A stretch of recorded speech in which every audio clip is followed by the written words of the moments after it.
The U.S. Fed has frozen key interest rates after 10 consecutive hikes. But the central bank says 2 more rounds of increases are likely before the end of 2023. For more, we're joined by Professor Kim Hwa-gyun this morning. Welcome to the program. Thank you. Thanks for the invite. Sure.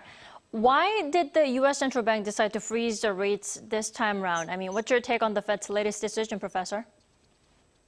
Well, according to the Fed Watch before the meeting, the chance of the rate, the not increasing was around 90%. So clearly, the Fed signaled enough after some releases of the data, macro data, including inflation, that the Fed is going to either freeze, but they're not going to decrease the interest rate at this stage. So it was more like an expected event. But at the same time, the banking sector instability, especially in the U.S. regional banks, was a concern. So the U.S. The economy basically is expecting a little bit of like a pause, or even like the rate decrease at this point a bit. Right, widely anticipated and also expected pause at the moment. But the thing is, concerns and anxieties in the financial sector are yet to be tamed after the recent turmoil in the banking system in the U.S., right? Is that also That's another right. reason that the Fed decided to pause the rate hike cycle? Yes, I think so. So clearly about 2-3 months ago, we saw some bank failures in small-sized banks, but it's not too small, but I think it's some regional banks.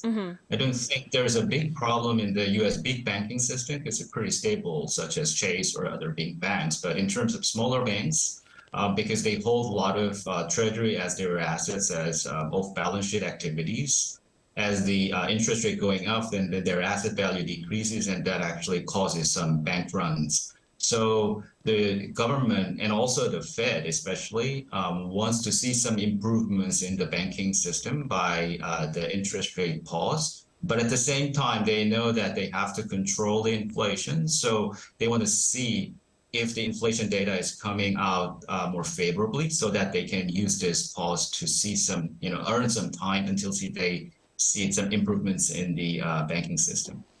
Right, the trouble of the rather smaller regional banks, still it was threatening enough to make investors kind of anxious, right?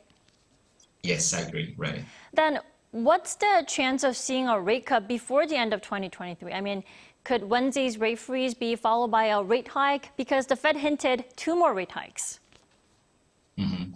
The dot plot, the Fed dot plot that shows the scatter plots of the Fed officials' decisions clearly seem to be going a bit more hawkish than the March meeting.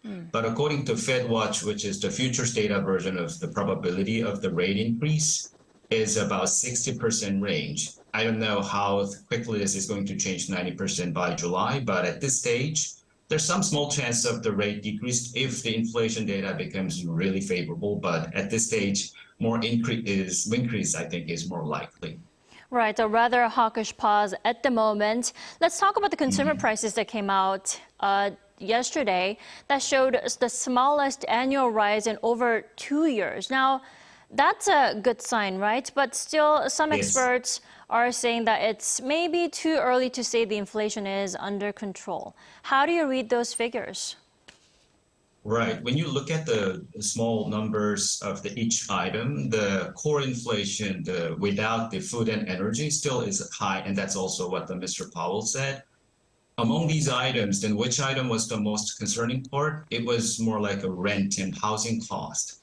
So that was around like 8 to 8.7 or 8%. So depending on which one is, but it was pretty high. So, and that's the kind of concerning part. What is a bit puzzling though?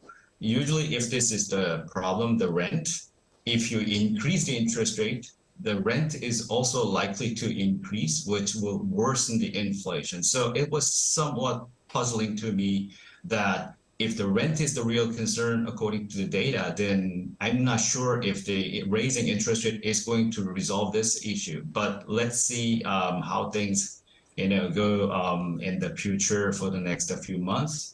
And if the rent actually is going down, which is the big part of the PCE and also CPI, then I think there's a chance that even the small rate decrease can happen toward the end of the year.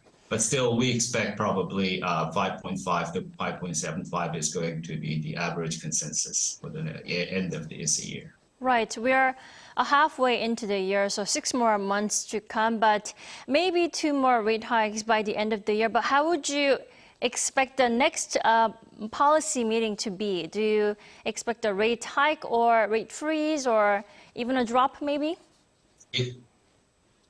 It's going to be highly uncertain. So the data release is going to be critical. So there will be a lot of interactions between the media and also the signaling from the markets and also the Fed. Right. And my expectation is that 25 basis point increase, but there's some non-trivial chance that another pause, actually.